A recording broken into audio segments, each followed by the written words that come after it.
যে memorandum of আন্ডারস্ট্যান্ডিংটা আমরা স্বাক্ষর করলাম between civil aviation authority of Bangladesh and GACA. GACA means general authority of civil aviation, that is Saudi civil aviation কর্তৃপক্ষ বলতে পারেন। এই এমওইউ সাইন করার পর আমাদের যে জিনিসটা হবে সেই জিনিসটা তার ইফেক্ট আমি আপনাদের শেয়ার করতে চাই। আপনারা সবাই জানেন যে বর্তমানে আমরা 49টা ফ্রিকোয়েন্সি এনজয় করছি বিটুইন দ্য টু পার্টিস। 49 এর ফলে যেটা হয় প্রতি সপ্তাহে আমরা 49টা ফ্লাইট আমরা সাউদিতে যেতে পারি, আমার সাউদি 49টা ফ্লাইট আসতে পারে। বাট এই নতুন এমওর পরে আমরা যেটা করবো, এখন আমরা 84টা উন্নীত হয়েছে।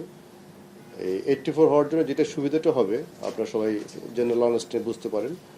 স্পেশালি হজ ফ্লাইটের সময় আপনারা দেখেছেন যে আমরা ফ্রিকোয়েন্সি নিয়ে অথবা ফ্লাইট নিয়ে একটু চাপের ভিতর থাকি। সাধারণ হাজি যে আছে উনি চিন্তায় থাকেন আমি কি যেতে পারবো কি পারবো না।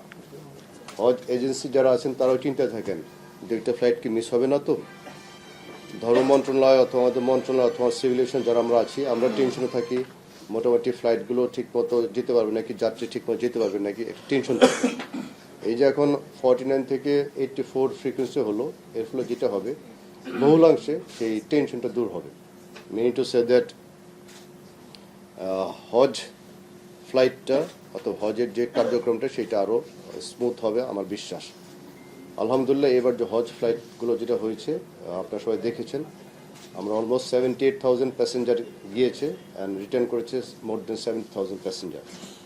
বিমান ছিল আমাদের সাইডে আর এই সাইডে সাউদির অ্যান্ড ফ্লাইনাস দুইটা এয়ারলাইন্স। বিমান 50%, ফ্লাইনাস অ্যান্ড সাউদি 50%, 35 and 15 মিলে এরকম যাত্রী ক্যারি করেছে। আলহামদুলিল্লাহ ধর্ম মন্ত্রণালয়, আমাদের সিভিল এভিয়েশন অ্যান্ড ট্যুরিজম মন্ত্রণালয়, আমাদের সিভিল এভিয়েশন সবাই মিলে এবার হজটা খুব ভালো হয়েছে আলহামদুলিল্লাহ। সামনের দিনগুলোতে সামনের বছর এই নতুন এমওইউ সাইন করার পরে 84 যে ফ্রিকোয়েন্সিটা হলো তার জন্য আমার বিশ্বাস এই হজ সংক্রান্ত ফ্লাইটের যে ক্রাইসিসটা হয় সেই ক্রাইসিসটা বহুলাংশ দূর হবে ইনশাল্লাহ।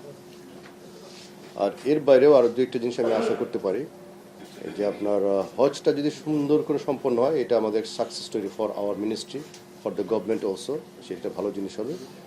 আর এর বাইরে একটা জিনিস আমি আপনার শেয়ার করতে চাই, আপনারা হয়তো জেনে থাকবেন যে ফ্রিকোয়েন্সি যেহেতু কম ছিল, অনেক সময় সৌদি যাওয়ার জন্য ঢাকা থেকে যে লোকগুলো যায় অন্য রুট হয়ে ইনডাইরেক্ট হয়েতে সৌদি যেত, সেই যাত্রী সংখ্যা হচ্ছে অলমোস্ট 1.1 মিলিয়ন, দ্যাট ইজ 11 লক্ষ লোক।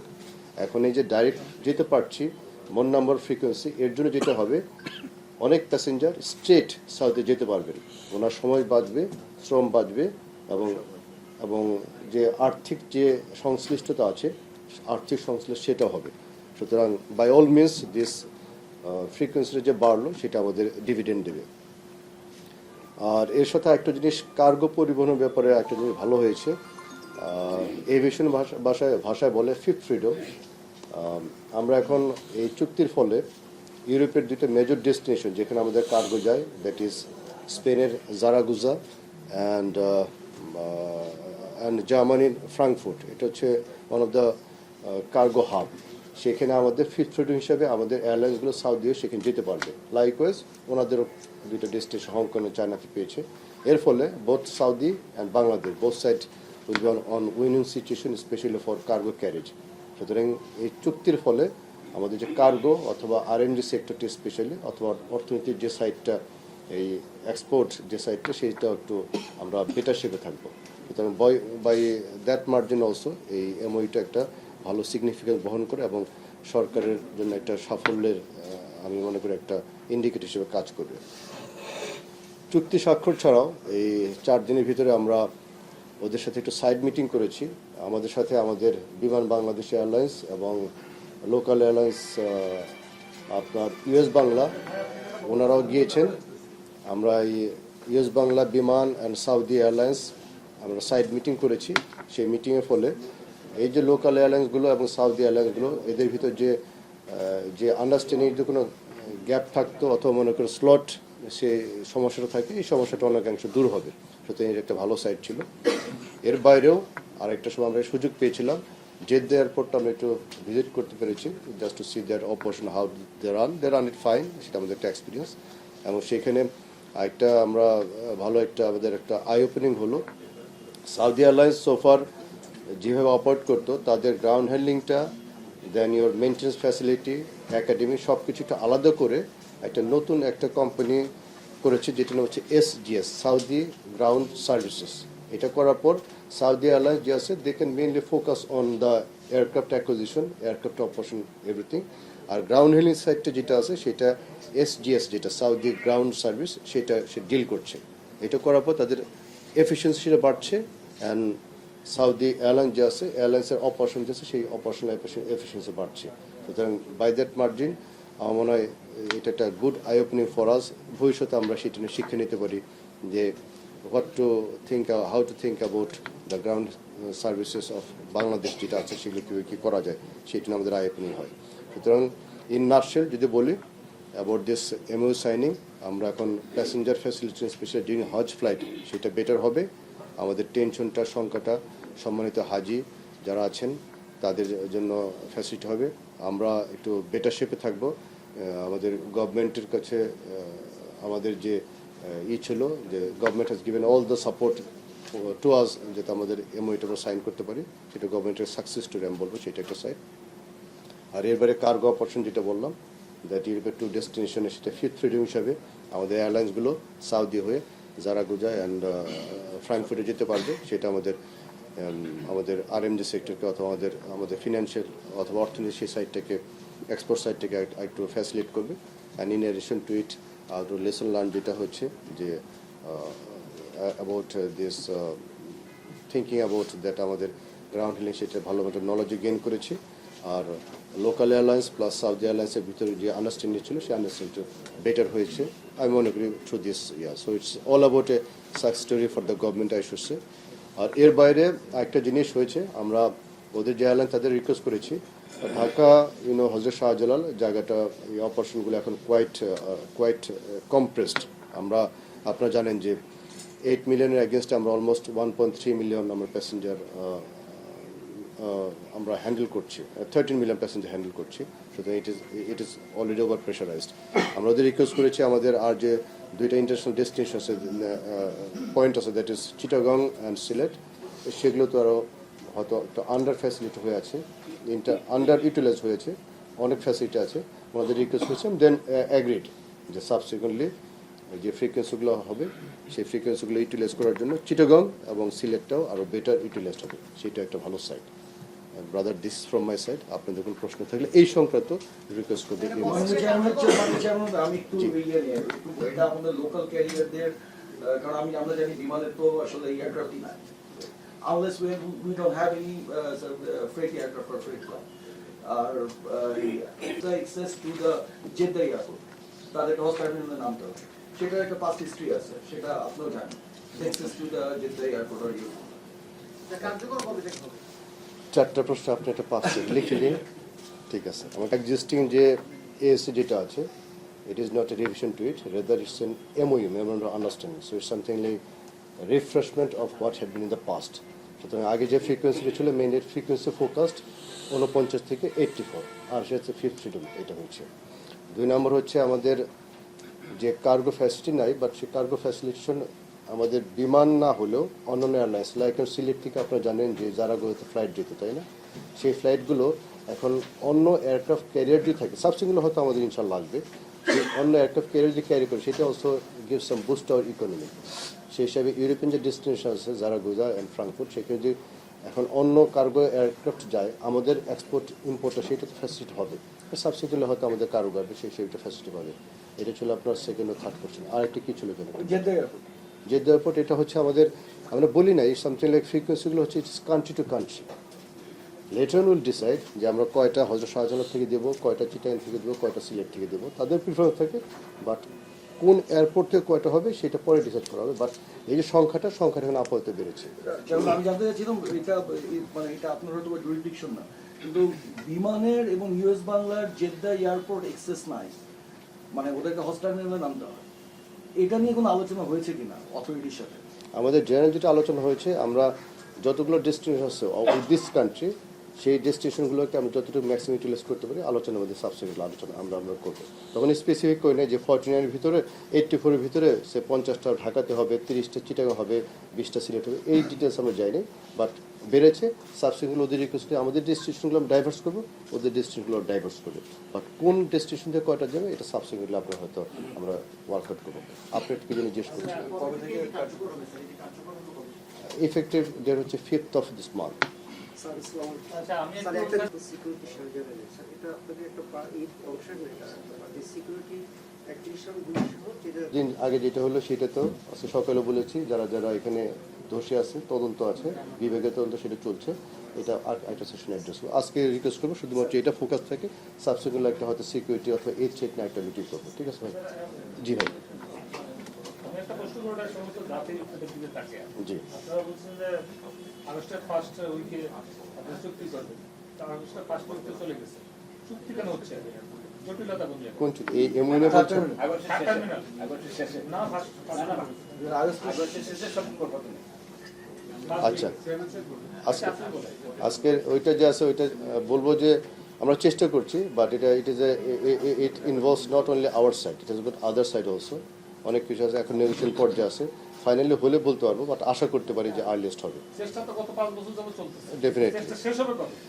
শেষ হবে এই সেশনটা শুধুমাত্র এটা কনফারেন্সটা ডিসেম্বর কি উদ্বোধন হবে স্যার? এটা কি আমরা একদম এটা সব গভর্নমেন্টও বলতেছে, মন্ত্রী মহোদয় ওনারাও বলছেন। আচ্ছা আমি রিকোয়েস্ট করবো যে এই সেশনটা এটার ভিতরে থাকে, এখন যদি থার্ডটা মিলে যায় তখন হয়তো জিনিসটা অন্য ডাইভার্সে চলে যায়। আচ্ছা যেমন আমি একটু অন্যভাবে বলি, আপনারা তো ফ্রিকোয়েন্সি বাড়ালেন, জি হযরত শাহজালাল অলরেডি ডিক্লেয়ার দিয়েছে কোনো নতুন ফ্রিকোয়েন্সি দেওয়া হবে না। সো এটা কি কন্ট্রাডিক্ট করছে না আপনাদের সাকসেস থেকে, যেহেতু হযরত শাহজালালের কোনো নতুন ফ্রিকোয়েন্সি নাই, তা আপনারা যে সাইনটা করে আসলেন এই ফ্রিকোয়েন্সিটা আপনি কিভাবে ইনশিওর করবেন? হযরত শাহজালাল চেয়ারম্যানকে না জানিয়ে একে ডিক্লেয়ার করেছে দেওয়া হবে না, that is not the story. No, Story is that obviously. I have the authority to increase or decrease, probably you understand. Once you sit in my chair, you will also retain that authority. আমার কোশ্চেনটা ছিল First of all আপনাদের হচ্ছে এই সাকসেসটা conflict করে কিনা? No, not at all.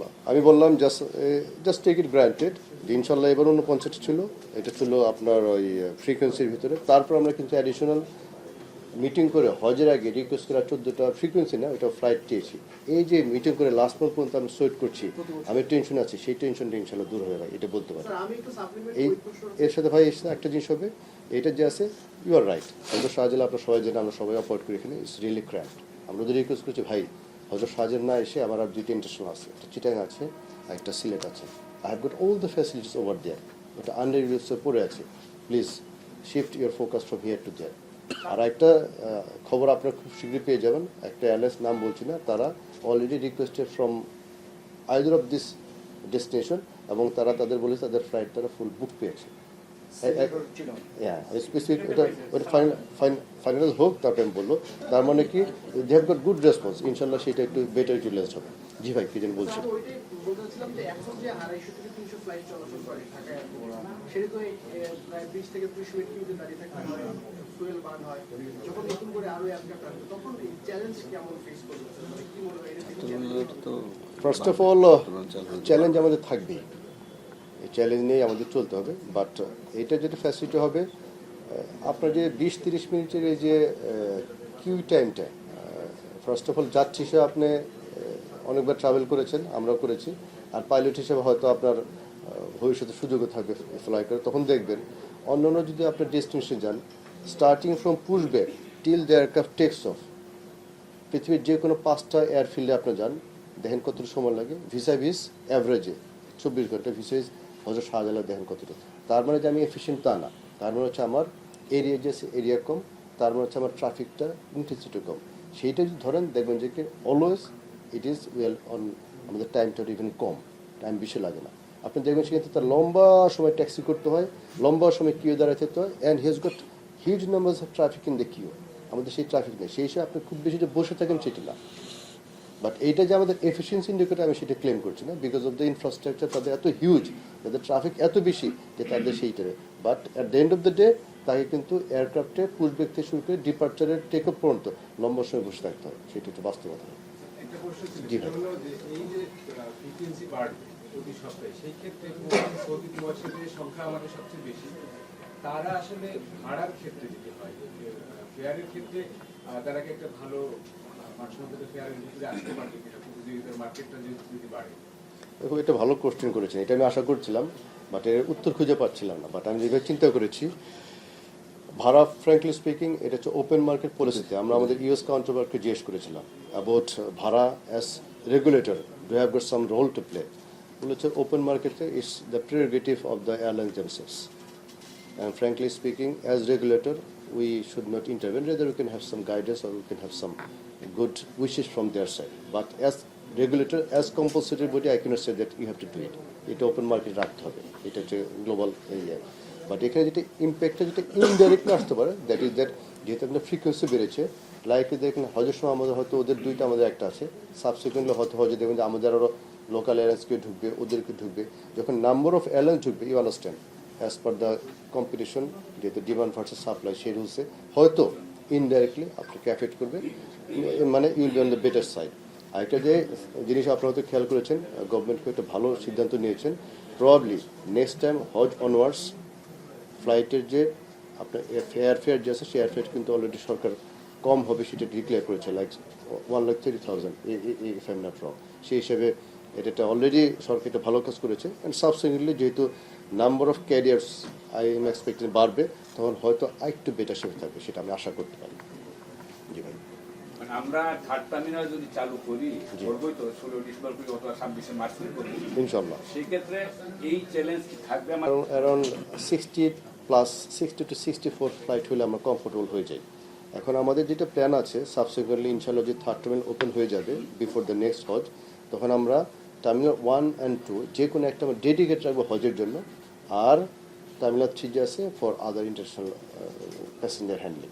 তখন এটা যে ডেডিকেটেড যদি আপনার এই টার্মিনালটা হজের জন্য থাকে এবং তার জন্য ফ্রিকোয়েন্সি মানে এয়ারক্রাফ্টের সংখ্যাও সেভাবে ফ্লাইটের সংখ্যা বেড়ে যায়, ইনশাল্লাহ এবার হজ যেভাবে স্মুথ হয়েছে, সামনে এবার হয়তো আরও আরও আরও একটু ভালো হবে, সেটা আমি আশা করতে পারি।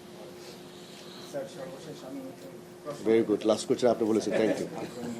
স্যার প্রথম প্রশ্নটা হলো জি। অভিযোগ না, আমি যুগান্তরে আছি। জি। স্যার, আমি যখন একটা বক্তব্যের জন্য ফোন দিই অথবা মেসেজ দিই, সেক্ষেত্রে আমরা কোনো রেসপন্স পাচ্ছি না কেন? এটা অন্য প্রসঙ্গ। আর একটা প্রসঙ্গ হলো খোলা আকাশে যে আগুন লাগা, অনেক অভিযোগ দিচ্ছে যে তাদের পণ্যগুলো নষ্ট হয়ে যাচ্ছে। তারা ঠিকই বিমানকে শেড ভাড়া দিচ্ছে, গোডাউন ভাড়া দিচ্ছে, সকল ধরনের আটকে আছে কোন জায়গায়? এটা সার্জারিটা কোন জায়গায় করতে হবে?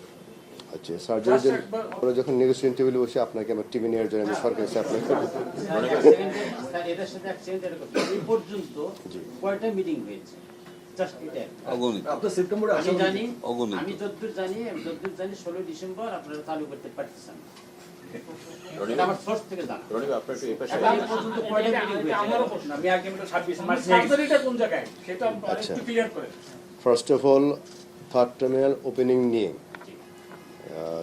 আপনারা যেভাবে কনসার্ন, আপনাদের কনসার্ন হচ্ছে যেহেতু মানুষকে জানাতে হবে সুন্দর হতে, তার সমান অথবা তার চেয়ে বেশি কনসার্ন কি আমার না? আমার একটা ইনফ্রাস্ট্রাকচার রেডি হয়ে আছে। আমি প্রতিদিন টার্মিনাল 1 and 2 নিয়ে অনেক অভিযোগ পাই এবং সেই অভিযোগগুলো বেশিরভাগই সত্য। আমি ঠিকমতো অ্যাপ্রিসিয়েট করতে পারছি না, ফ্যাসিলিটেশন সেভাবে হচ্ছে না। সেই তুলনায় যদি থার্ড টার্মিনাল ওপেনিং হয়, বাই অল মিনস ক্যাবের A to Z, আমার মন্ত্রণালয় A to Z লোক আপনার খুশি হবে, হবে কি হবে না? সুতরাং আমাদের সাইড থেকে সমস্ত চেষ্টা আছে যেন এটা আর্লিয়েস্ট শুরু হয়। এটা হচ্ছে one side of the story. But at the same time যখন একটা সাইডের সাথে আমি নেগোশিয়েট করব, চুক্তি করব, আমাকে আমার দেশের স্বার্থগুলো তো A to Z দেখতে হবে, তাই না? যখন দেখবো যে স্বার্থ দেখতে দেখতে একটু আমাদের কি হয়ে যাচ্ছে যে আমরা এটা তো ডিসাইড স্বার্থ দেখতে 27% আর দেখতে আমাদের 80% ডিসাইড করতে হচ্ছে। আমরা কি এটা মনে করতে পারি যে রিসেন্টলি যে বালিশকান্ডের তদন্ত যে এটার জন্য কি এটা এফেক্ট হইতেছে? Not at all. বালিশকান্ড যে আছে সেটা আমি ওইভাবে বলবো না। ওইটার আমরা একটা রিজয়েন্ডার দিয়েছি, রিজয়েন্ডার ডিটেলসটা আছে, পয়েন্ট বাই পয়েন্টে পয়েন্ট আছে, সেই পয়েন্টটাই করতে পারছি। সেই পয়েন্ট বাই পয়েন্টের উত্তরগুলো আছে সেটা দেখতে পারি।